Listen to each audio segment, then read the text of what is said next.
오늘 오후 말씀의 제목은 믿음으로 모든 것을 감당하게 한다. 지난주에 이어서 또 동일한 제목으로 두 번째 하나님의 은혜를 나누게 되었습니다. 믿음은 모든 것을 감당하게 하는 줄로 믿습니다. 그래서 우리는 믿음으로 모든 것을 감당해야 하고, 만약에 감당하지 못하면 어떻게 될까요?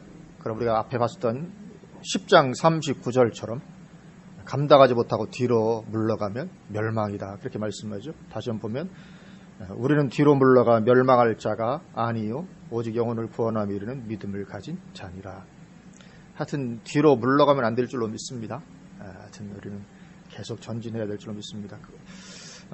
그래서 우리가 감당하지 못하고 뒤로 물러가면 멸망이라고 말씀하지만, 만약에 감당을 하게 되면 그러면 10장 34절 35절 보면 너희가 갇힌 자를 동정하고 너희 소유를 빼앗기는 것도 기쁘게 당한 것은, 이게 감당했다는 뜻이죠. 그래, 감당한 것은 더 낫고 영구한 소유가 있는 줄 알미라. 그러므로 너희 담대함을 버리지 말라. 이것이 큰 상을 얻게 하느니라. 영구한 소유와 큰 상을 얻게 되는 줄로 믿습니다. 두 가지, 영구한 소유, 영원한 누릴 영생과 그리고 더불어서 큰 상을 얻게 한다, 그렇게 말씀을 하고 있습니다. 그래서 여기 말씀하고 나오는 영구한 소유와 큰 상, 이것을 바라보고 모든 것을 감당하는 것이 믿음이죠. 왜냐하면 여기 영구한 소유와 큰 상은 보이지 않는 거죠. 보이지 않는 것. 그런데 우리가 히브리서 11장 처음 시작하면서 믿음의 정의를 낼 때 보이지 않는 것을 마치 보이는 것처럼 실체로 붙잡고 나아가는 것이 믿음이라고 말했기 때문에, 그리고 또 그것의 가장 핵심은 역시 영구한 소유와 큰 상이었기 때문에 이것을 우리가 바라보면서 모든 것을 감당해 나가는 것이 믿음인 줄로 생각합니다. 그래서 우리도 모든 것을 감당해야 되겠죠. 하여튼 보이지 않는 것들을 바라보면서 모든 것을 믿음으로 감당해야 됩니다. 근데 이 믿음의 삶은 좋은 것만을 가져다 주지 않죠.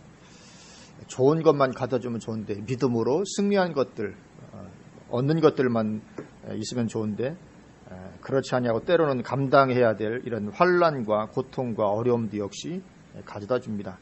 그래서 히브리서 10장 32절 말처럼 너희가 갇힌 자를 동정하고 너희 소유를 빼앗기는 것도 기쁘게 당했다. 이 소유를 빼앗기는 이런 일들도 있게 되고, 그래서 지난주에 이어서 이번 주도 그것에 대한 말씀이죠. 그런 어려움들 다가올 때 그것을 감당해야 된다. 그래서 이런 것들이 사실 별로 듣고 싶지 않은 그런 내용이죠. 우리는 정말 믿음으로 하나님께서 은혜를 주시고 축복하시고 베푸시고 이런 것들이 사실 좋은 것이 인지상정인데, 그러나 좋은 약은 입에는 쓰죠. 양약은 고어구나 이어 병이요 하는 것처럼, 좋은 약은 입에 쓰지만 몸에 좋은 것처럼 이런 말씀들도 우리 신앙에는 유익이 되는 줄로 믿습니다. 사실 축복에 대한 말씀들은 큰 유익이 안 될 수 있습니다. 그런데 이러한 말씀들이 오히려 더 신앙에 유익이 될 수 있는 줄로 믿습니다.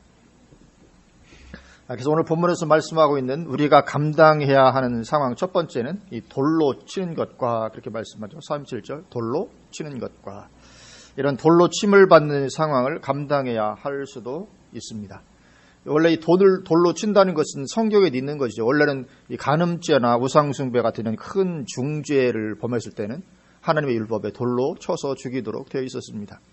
근데 그렇게 죄인을 치는 것이 아니고 도리어 죄인들이, 죄악된 세상과 타락한 교회가, 타락한 하나님의 백성들이 자기들이 죄인이면서 도리어 의인들을 돌로 치는 이런 일을 벌이는 거죠.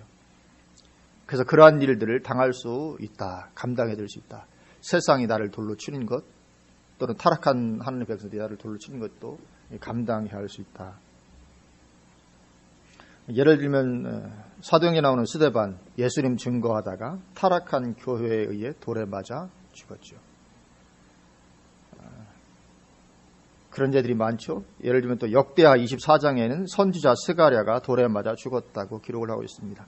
역대하 24장 20절부터 보면, 이에 하나님의 영이 제사장 여호야다의 아들 스가랴를 감동시키시매 그가 백성 앞에 높이 서서 그들에게 이르되, 하나님이 이같이 말씀하시기를 너희가 어찌하여 여호와의 명령을 거역하여 스스로 형통하지 못하게 하느냐 하셨나니, 너희가 여호와를 버렸으므로 여호와께서도 너희를 버리셨느니라 하나, 무리가 함께 꾀하고 왕의 명령을 따라 그를 여호와의 전 뜰 안에서 돌로 쳐 죽였더라. 분명히 하나님께서 감동하셔서 하나님의 말씀을 선포했더니만 그 말씀을 전했다고 하나님의 백성이라는 사람들이 돌로 쳐 죽이게 됩니다. 항상 가장 첫 번째 핍박은 안에서 옵니다. 내부에서. 믿는다고 하지만 신앙이 잘못된 그런 것에서 항상 핍박은 가장 먼저 교회 안에서부터 오게 됩니다. 그래서 이 역대하 24장에 나오는 이 스가랴에 대해서는 예수님도 언급을 하신 적이 있습니다. 누가복음 11장에서 예수님께서 그렇게 말씀하시죠. 11장 49절 50절을 보면 그러므로 하나님의 지혜가 일렀으되 내가 선지자와 사도들을 그들에게 보내리니 그 중에서 더러는 죽이며 또 박해하리라 하였느니라. 창세 이후로 흘린 모든 선지자의 피를 이 세대가 담당하되 곧 아벨의 피로부터 제단과 성전 사이에서 죽임을 당한 사가랴의 피까지 하리라. 내가 너희에게 이르니 과연 이 세대가 담당하리라. 그렇게 말씀하십니다. 모든 선지자 창세 이후로부터 아벨부터 시작해서 마지막 선지자. 근데 사실 이 성전과 제단과 성전 사이에서 죽임을 당한 사가랴 이제 역대하 24장이니까 마지막 선지자는 아니었는데 죽임을 당한 뭐 말라기나든가 여기 나오는 그런 선지자가 아니고 역대기에 나오는 선지자를 말합니다. 왜 그러냐면 구약 성경의 배열 순서가 유대인들은 우리와 달랐습니다. 유대인의 구약 성경 배열 순서는 역대기가 맨 끝에 있습니다. 그러니까 예수님께서 말씀할 때 그 순서대로 창세부터 시작해서 역대기까지 맨 끝에까지 성경 전체 기간까지 그래서 이제 이 사가랴가 마지막 돌로 침을 받은 그런 선지자가 되기 때문에 그래서 이 선지자 스가랴도 하나님 말씀 전했다가 돌에 맞아 죽게 됩니다.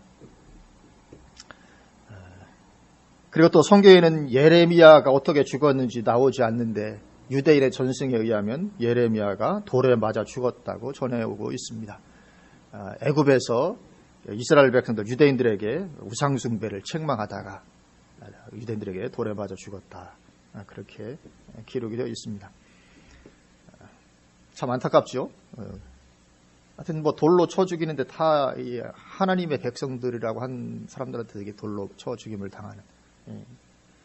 그런데 이런 일들을 우리가 믿음으로 감당해야 될 수 있다고 말씀을 하는 것입니다. 그래서 그런 것들 능히 감당하고 나아가는 게 믿음입니다. 두 번째는 톱으로 켜는 것과 그렇게 말씀하십니다. 톱으로 켜져서 죽는 일을 감당해야 하기도 한다는 거죠. 전승에 의하면 이사야 선지자가 므낫세 왕에 의해서 톱으로 켜 죽임을 당했다. 그렇게 기록을 하고 있습니다. 상상만 해도 끔찍하잖아요. 요즘에는 죽은 시체만 톱으로 켜서 뉴스에 대단한 뉴스 나오잖아요. 죽은 시체를 톱으로 잘랐다. 그러면 아주 끔찍한 일로 막 그러는데 이건 그것이 아니고 살아있는 사람을 아마 거적대기 같은 걸로 들들 만 다음에 톱으로 썰었겠죠. 그렇게 죽이는 것입니다. 순교해도 이런 죽음을 안 당하고 싶죠. 그렇죠? 아주 끔찍한 일을. 그래서 우리도 예수님 믿기 때문에 여러 안 좋은 일들과 어려움들을 당하잖아요. 그런데 우리가 이런 것들을 보면 내가 당하는 그러한 일들은 사소한 수준에 불과할 수 있다는 것을 보게 됩니다. 이런 정말 성경에 나오는 이런 믿음의 사람들 또 교회사에 있는 믿음의 사람들이 당했던 일을 보면 나도 예수님 믿기 때문에 여러 불이익을 당하는데 참 그건 사소한 것들이다 하는 것들을 보게 됩니다. 세 번째는 시험과 이 시험을 감당해야 하기도 하죠. 여기 이것은 신앙을 지키느라 당하게 되는 여러 고난들을 가리킵니다. 물론 신앙을 타협하면 이런 시험은 멈출 수 있죠. 그래서 많은 그리스도인들이 사실 그렇게 합니다. 타협함으로 시험을 피해가죠. 그러나 그것은 이기는 신앙에 들지 못하게 되는 것일 수가 있어서 위험한 거죠. 네 번째로는 이제 칼로 죽임을 당하고 그렇게 말씀합니다. 믿음의 삶은 이런 일들을 감당해야 하기도 합니다. 칼로 죽임을 당하는. 예수님의 제자들 중에서는 사도 야고보가 첫 번째로 이 스타트를 끊게 되죠. 사도행전 12장에 보면 12장 1절 2절 그때 헤로드 왕이 손을 들어 교회 중에서 몇 사람을 헤아려 하여 요한의 형제 야고보를 칼로 죽이니 칼로 죽임을 당합니다. 예수님의 측근 중에 측근, 베드로, 야고보, 요한 그러잖아요. 그 야고보를 칼로 죽이는. 그러니까 하나님께 가까이 동행한다고 해서 이런 일을 안 당하는 것이 아니고 그런 사람들 먼저 이런 일을 당하게 되는 그런 일이 있을 수 있다고 말씀을 하고 있습니다. 그 외에도 많은 하나님의 사람들이 칼에 죽임을 당합니다. 열왕기상 19장 보면 호렙산의 굴에 찾아오신 하나님께 엘리야가 말하기를 주의 선지자들이 다 칼에 죽고 오직 나만 남았다고 답변할 만큼.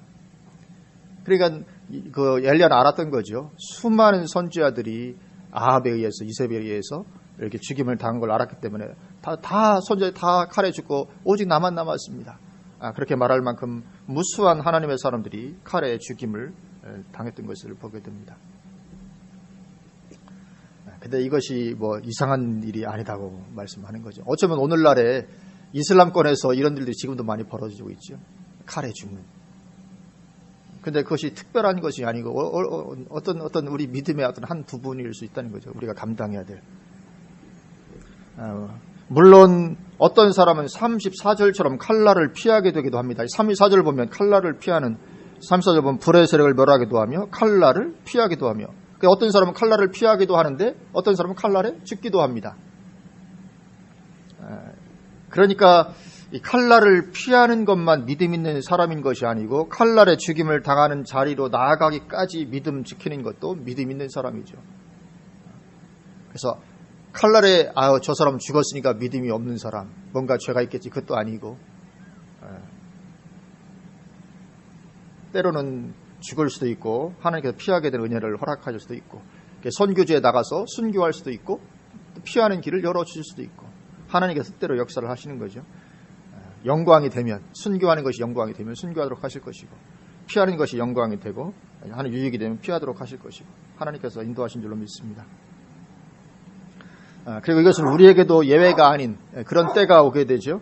계시록 13장 10절을 보면 사로잡힐 자는 사로잡혀갈 것이요 칼에 죽을 자는 마땅히 칼에 죽을 것이니 성도들의 인내와 믿음이 여기 있느니라. 마땅히 칼에 죽을 자는 칼에 죽을 것이다. 그렇게 말씀을 하고 있습니다. 이건 앞으로 되어질 일들이죠. 그래서 인내와 믿음이 여기 있다. 그것이 믿음이다. 마땅히 칼에 죽는 것이 믿음이다. 그렇게 말씀을 하고 있습니다.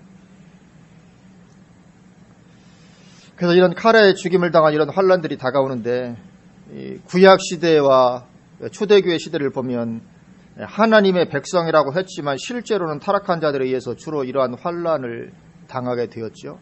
그리고 그것은 마지막 때도 역시 패턴은 변하지 않습니다. 중세시대도 마찬가지로 중세시대에 누구에 의해서 가장 칼에 많이 죽었냐면 타락한 교회인 로마 카톨릭 천주교에 의해서 가장 많은 사람들이 칼에 의해 죽임을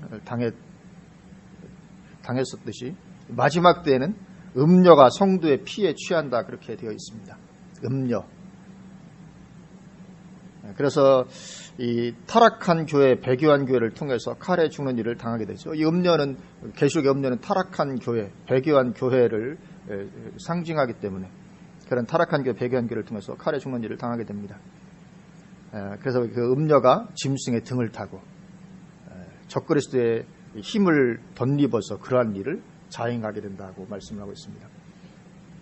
그래서 아마도 마지막 때 이 음녀 역할을 하게 될 핵심적인 세력은 역시 로마 카톨릭으로 보여집니다. 천주교. 중세시대에도 천주교가 가장 하나님의 사람들 많이 죽였는데 마지막 때에도 역시 그럴 가능성이 대단히 큽니다. 왜냐하면 로마 카톨릭의 모습이 음녀와 너무나도 닮아 있죠. 음녀의 맨 처음 첫 기원이 뭡니까? 바벨탑을 쌓았던 리무롯의 아내 세미라미스.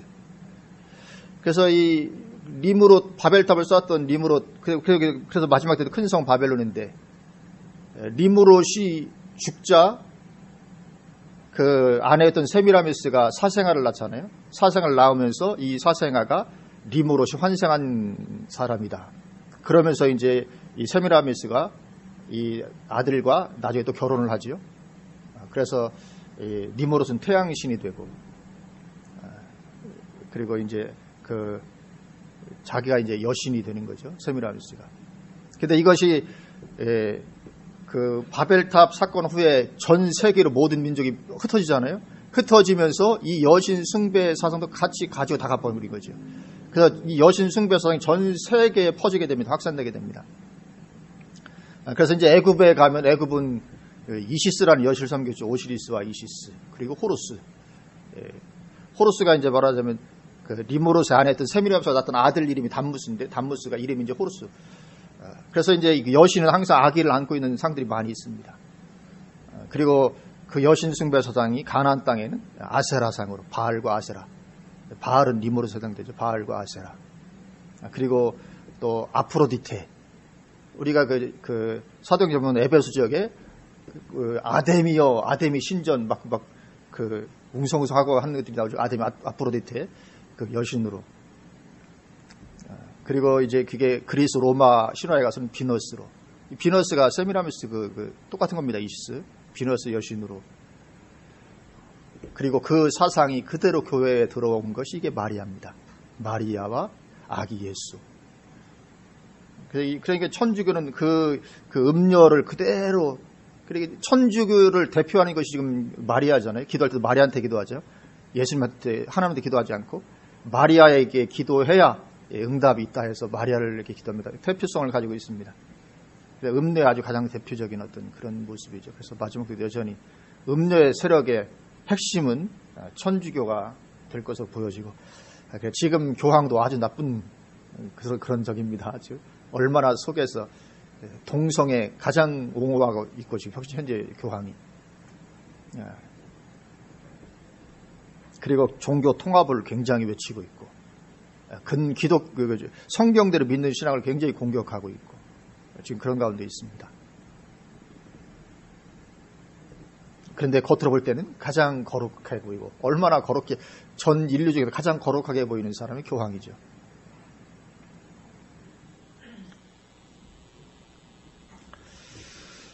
그래서 어떤 그런 칼에 죽는 그런 일들도 당하게 될 수 있는데, 믿음의 사람은 영구한 소유와 큰 상 바라보며 그러한 것을 감당하는 것입니다. 영구한 소유가 있다. 그리고 감당하면 큰 상을 얻게 된다. 이것을 바라보면서 다 감당하는 것인 줄로 믿습니다. 그리고 이제 또 양과 염소의 가죽을 입고 유리하여 궁핍과 환난과 학대를 받았으니, 다섯 번째 이런 것들을 감당해야 되기도 하죠. 양과 염소의 가죽을 입고 유리하는, 양과 염소의 가죽을 입고 유랬던 대표적인 사람은 엘리야와 침례 요한이죠. 그래서 이 양과 염소의 가죽은 오늘날 무슨 가죽 코트를 입었다 그런 것이 아닙니다. 아주 잘 어떤 그런 옷을 입은 것이 아니고, 그냥 그 양과 염소의 가죽을 입고 유리하여 이렇게 되어 있거든요. 유리, 떠돌아다닌다. 그러니까 이들이라고 해서 따뜻한 가정에서 정착한 삶을 살고 싶지 않아서 그냥 그렇게 떠돌아다니고 유리했겠는가? 그렇지 않죠. 따뜻한 가정에서 이렇게 편안하게 살고 싶은 건 이거 인지상정입니다. 누구나 다 그건 원하는 것입니다. 그럼에도 불구하고 단지 믿음으로 그런 삶을 감당하며 살았다는 것입니다. 그래서 양과 염소의 가죽을 입고 그냥 유리하면서 그냥 유리하며 사는 거죠. 환난과 학대, 궁핍 다 감당하는 것입니다. 그리고 궁핍, 양과 염소의 가죽을 입고 유리하여 궁핍하죠. 왜냐하면 자기 거처가 없고 그러니까 궁핍할 수밖에 없죠. 엘리야가 대표적인 사람이죠. 당대 최고의 믿음의 사람하면 엘리야입니다. 당대 최고 하나님께서 사랑하셨던 사람 엘리야, 최고의 종. 근데 그 엘리야가 그렇게 양과 염소의 가죽을 입고 유리하고 궁핍하고, 그래서 때로는 시냇가에서 까마귀가 물어다 주는 그런 음식 먹으면서, 까마귀가 무슨 진수성찬 물어다 주겠습니까? 그냥 빵 한 조각 물어다 주면 그냥 물하고 그거 먹는 거죠. 지금 시냇가에서 캠핑하고 있는 게 아닙니다. 이 캠핑, 요즘 시냇가에서 텐트 치고 캠핑하면 좋겠다, 그게 아니고, 그냥 어디 진짜 몸 둘 데 없이 시냇가에 말하자면 들짐승처럼 살았다는 거죠. 우리도 한번 가서 들짐승처럼 그냥 저기 무심천 다리 밑에서 이렇게 지낸다. 이건 쉬운 일이 아니죠. 그때 무슨 좋은 텐트가 있었던 것도 아니고, 무슨 침낭 속에 들어가서 잤던 것도 아니고, 그냥 들짐승과 더불어서 그냥 벌레도 기어다닐 것이고. 그렇게 했더니만 이제 신음물이 마르니까 사르밧 과부의 집에 가서 거기서 이제 말하자면 이제 얻어먹는 거죠. 먹게 하시는데 음식이 뭡니까? 거기는 딱 하나밖에 없었죠. 밀가루 구운 거. 그 외에는 아무것도 없었습니다. 밀가루와 기름 한 움큼 먹고 죽으려고 했던 거. 그러니까 오늘 아침도 밀가루 구운 거, 점심도 밀가루 구운 거, 저녁도 밀가루 구운 거, 내일도 또 밀가루 구운 거, 계속 그런 거 먹는 것이죠. 그런 삶을 살았던 것입니다. 그래도 다 감당하는 거죠. 그리고 그런 궁핍뿐만 아니라 환난과 학대, 이 박해도 감당하며 사는 거죠. 역사 이런 건 무수히 많습니다. 초대교회에 또 얼마나 많은 그런 환난을 당했는지. 또 우리가 잘 아는 카타콤도 잘 알죠. 카타콤 지하 도시에서 그냥 이렇게 얼마나 사는 삶이 참 어려웠을까요? 지하 도시에서 자녀들 공부는 그만두고 요즘에는 자녀들 잘 키우기 위해서 무지 애를 쓰는데 거기는 살아남는 게 우선이니까 동굴 속에 살면서 아무것도 해줄 수 있는 것이 없죠. 그런 삶을 감당해야 했던 무명의 많은 믿음의 사람들이 있었습니다. 그렇게 살았다고 해서 무슨 유명하게 되는 것도 아니고 무슨 나중에 보상이 주어진 것도 아니고 천국에서 그냥 보상을 받게 되는. 그리고 또 뭐라고 말씀합니까? 이런 사람은 세상이 감당하지 못하느니라. 세상이 감당 못하죠. 어떻게 이런 사람을 감당하겠습니까? 모든 상황을 다 이겨고 감당해버립니다. 그냥 그대로 들어가 버립니다. 그리고 세상이 이런 사람을 감당하지 못하죠. 오직 하나님의 나라나 이들을 감당하는 것입니다. 그래서 이들은 세상 나라 바라보지 아니하고 하나님 나라 바라보며 살았죠. 수준에 맞는 곳에서 살게 되는 것입니다. 수준에 맞는 곳에서 영혼도 보내게 되는 것입니다. 우리도 세상이 우리를 감당치 못할 사람 될 수 있기를 주님 이름으로 축원드립니다. 세상이 감당 못해서 그냥 포기할 만한 어떤 그런 그들이 광야와 산과 동굴과 토굴에 유리하였느니라. 광야에서 살아가고 산에서 동굴에서 토굴에서 그냥 유리하면서 사는 것입니다. 인생에 아무 소망 없습니다. 미래의 어떤 비전 없습니다. 어떤 계획 없죠. 그냥 목숨 죽지 않고 살아있기만 하면 그게 그냥 다인 거죠. 그냥 광야에서 토굴에서 많은 그런 사람들이 살았고 특별히 굴에 살았던 동굴에 살았던 사람 대표로 이제 다윗 같은 경우도 아둘람 굴에서 오랫동안 보냈고 엘리야도 호렙산 굴에서 살았죠. 아마 동굴 우리에게 하룻밤만 가서 자고 오라고 해도 끔찍스럽게 생각할 겁니다. 동굴 가서 하룻밤 어디 광야 어디 가까운 동굴도 아니고 저 광야 호렙산 그 아무도 없는 깜짝 산에 동굴에서 혼자 지내라. 우리는 아마 한 일주일만 있다고 하기도 끔찍스럽게 생각할 것인데 그런 것들을 감당하고 그리고 신구약 중간기라고 한 500년 되는 기간이 있죠. 말라기 시대부터 해가지고 한 400년 이렇게 남짓 되는 그 신구약 중간기 중에도 적그리스도 예피로 등장한 안티오쿠스 에피파네스 4세 박해를 피해서 집을 떠나 광야에서 많은 사람이 들어가 살았습니다. 여러분 너무 박해가 심하니까 다 잡아 죽이니까 집을 떠나서 이렇게 광야에 들어 그냥 피해 살았던 이런 그리스도인들이 많이 있었죠. 그렇다고 해서 믿음을 버렸습니까? 아니죠. 더욱더 믿음으로 다 감당했다. 그렇게 말씀을 하는 것입니다. 39절입니다. 이 사람들은 다 믿음으로 말미암아 증거를 받았으나 약속된 것을 받지 못하였으니. 이 사람들은 다 믿음으로 말미암아 증거를 받았습니다. 이게 무슨 뜻이냐면 믿음으로 하나님께 인정을 받았다는 뜻입니다. 증거 이제 그런 어떤 인정받았다 우리가 지난번에 살펴봤듯이 믿음에 하나님께 인정을 받았습니다. 그러나 약속된 것을 받지는 못했습니다.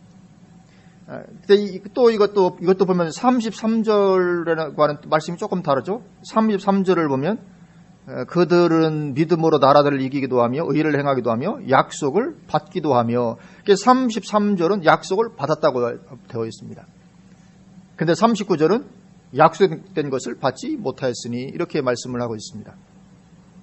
그래서 이 39절의 약속과 33절의 약속은 조금 다릅니다.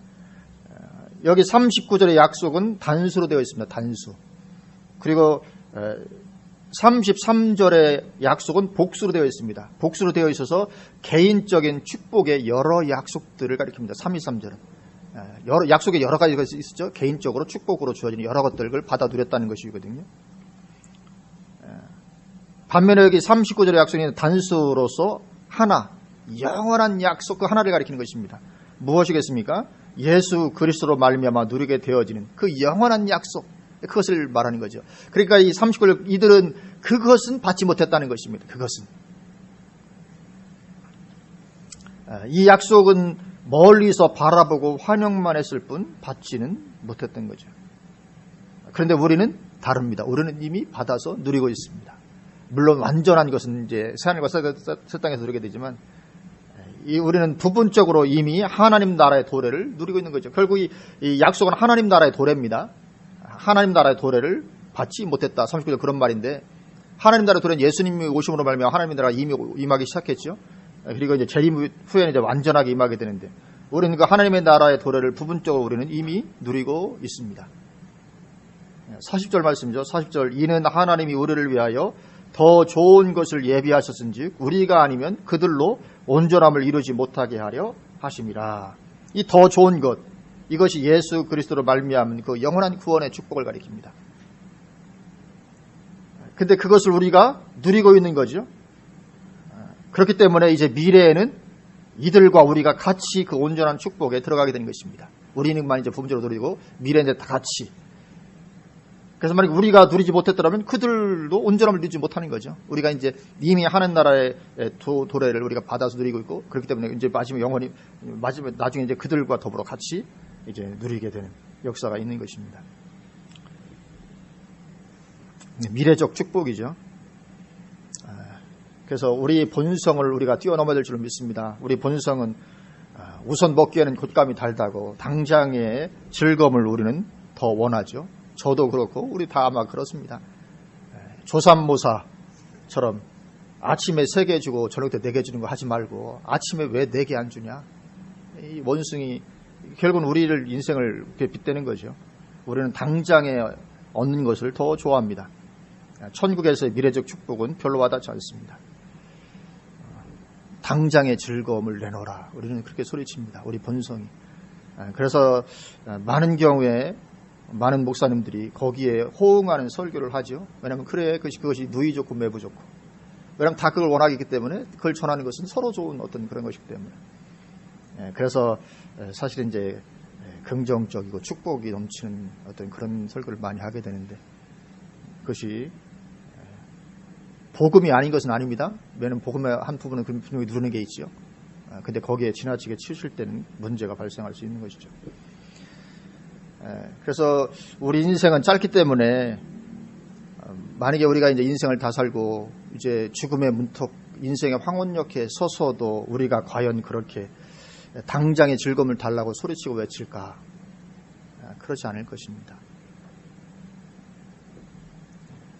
근데 우리는 그것이 이제 아직 실감이 안 나니까, 내 인생이 마지막 날이 오는 것이 실감이 안 나니까 지금 당장 누릴 것을 달라고 아우성 치는데, 이제 만약에 내가 내일 죽음을 맞이한다. 그럼 지금 당장 뭐 좋은 것이, 내일 죽을 사람한테 당신한테 뭐 아파트 50평 뭐 몇십억, 이게 무슨 의미가 있습니까? 아무것도 없잖아요. 그렇죠? 그거 말고 그냥 평온인간이 죽고 천국에서 산 것을, 천국에서 누릴 것을 달라, 다 그렇게 당연히 얘기할 거라고. 내일 죽는 것이 확실하다면. 그래서 세상에서도 인생은 일장춘몽이다. 한바탕 봄 꿈과 같다. 그렇게 세상에서도 말을 하고 있는 거죠. 그래서 우리 믿음은 그러한 보이지 않는 것, 이 하나님의 나라를 바라보며 사는 것이라고 성경이 말씀을 하고 있는 것입니다. 우리 인생 금방 지나갈 줄로 믿습니다. 하여튼 지나가고 나면 이 세상은 허무한 겁니다. 뭐 장망성, 장차 망할성, 아주 허무한 거죠. 우리가 믿음의 눈을 열어서 보아야 될 줄로 믿습니다. 아까 오전에 말씀드렸던 그 익산의 그 할랄 식품 단지, 아주 그리스도인들이 당황해서 어쩔 줄 몰라 하고 있습니다. 때문에 얼마나 당황을 많이 하는지. 그래서 아마 다들 소식 다 들으셨죠, 그렇죠? 나도 모르게 핸드폰으로 막 오잖아요. 카톡방에서 막 오기도 하고, 개인적으로 오기도 하고, 걱정하는 문자들이 돌아다니고, 목사님들도 모이면 걱정하고. 그래서 제가 엊그제 어떤 목사님한테 그 지방에 혹시 이거 할랄 뭐에 대해서 목사님들 얘기하더냐 그러니까, 그거 뭐 지금 시끄럽다고, 뭐 서명 운동을 해야 하느냐, 어쩌니 시끄럽다, 이제 이런 얘기를 하는데, 이거 아주 저기 하니까 50명 이상에게 나누시기 바랍니다. 이렇게. 하여튼 몇 명 이상에게 나누라, 이건 하여튼 의심을 하시는 게 좋습니다. 굉장히 제가 몇 명 이상에 나누라 하고 돼 있는 것 치고 이상하지 않은 거 제가 거의 본 적이 없거든요. 근데 왜 그렇게 그 염려하고 아주 시끄럽게 하고 그렇게 하는가? 그 내면을 가만히 들여다보면 결국은 내 걱정 때문에 그렇거든요. 왜냐하면 이슬람은 과격하다고 소문났는데, 과격하다고 소문난 그들이 우리나라에 대거 들어와, 그럼 이게 겁나는 거지, 걱정되는 것입니다. 나의 평안한 삶이 깨트려지지 않을까 해서 걱정하고 있는 그런 것, 결국은 두려움에 떨고 있는 것을 보게 됩니다. 결국은 그것입니다. 근데 이거 우리가 항상 하나님의 관점으로 봐야 되죠. 그래서 그 사건을 하나님의 관점으로 다시 보면 결국은 할랄 단지가 들어서면 많은 사람들이, 적어도 수천 명 사람들이 들어올 거라고 하잖아요. 얼마나 많은 이슬람 사람들이 들어오게 되는지 모릅니다. 50만 평이라고 하니까 엄청난 규모거든요. 근데 우리가 하나님의 관점으로 보면 그들은 하나님께서 마지막 때에 구원하시기로 예언하신 그런 민족의 사람들입니다. 다른 말로 하면 땅끝의 사람들입니다. 이슬람이 복음화되면 결국은 주님 재림하신 것입니다. 마지막까지 남아있는 땅끝의 사람이 이슬람입니다. 근데 할랄 식품단지 조성은 그 사람들이 우리나라에 대거 들어오는 사건입니다. 이것을 이렇게 봐야 되는데 그렇게 보지 못하는 현실이 안타까운 거죠. 근데 우리가 알듯이 이런 지역에 우리가 선교사로 나가서 복음을 전하는 것이 얼마나 어렵고 열매도 맺어지기 어려운지 모릅니다. 안 됩니다. 왜냐하면 드러내서 복음 전하는 자체가 안 되니까. 그곳에 나가서 복음 전하고 열매 맺게 하는 것이 얼마나 힘든지 모릅니다. 그래서 사실은 그들이 지금까지 미전도 종교로 남아있는 이유가 그것이거든요. 왜 이슬람 사람들이 아직도 미전도 종교로 남아있습니까? 복음 전하기가 그만큼 어려우니까. 안 되는 것입니다, 이게. 그래서 아직까지 미전도 종교로 남아있는 건데. 그래서 지금도 하나님께서 꿈과 환상으로 이렇게 역사하시지, 그 외에 정말 선교사들이 나가서 복음을, 이게 참 쉽지 않은 그런 가운데 있습니다. 그런데 지금 하나님께서 그들을 단체로 한국에 보내주고자 하시는 거죠. 다른 말로 하면 세계 선교 완성의 문을 열어주고 계신 거죠. 저는 그렇게 봅니다. 이건 지금 세계 선교 완성의 문을 하나님께서 열어주고 계신 것입니다.